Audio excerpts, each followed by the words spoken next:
وبركاته نحمده ونصلي على رسوله الكريم أما بعد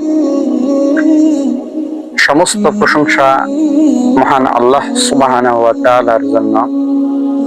আমরা তারই প্রশংসা করি, তারই সাহায্য চাই এবং তারই নিকট ক্ষমা প্রার্থনা করি।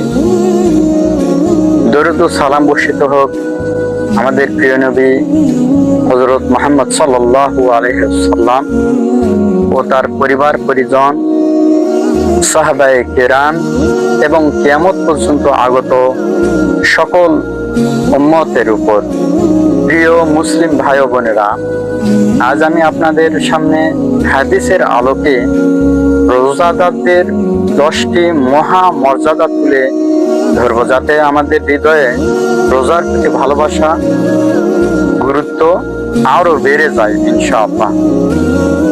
আশা করছি ভিডিওটি ধৈর্য সহকারে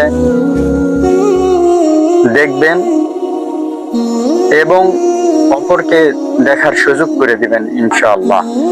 রোজা হচ্ছে অতীতের গুনাহ মাপের মাধ্যম। যেমন সহিহ বুখারী এবং মুসলিম শরীফে একটি হাদিস কোট করা হয়েছে, যেখানে রাসূল পাক সাল্লাল্লাহু আলাইহি ওয়াসাল্লাম বলেছেন, মান সামা রমাজানা ঈমানা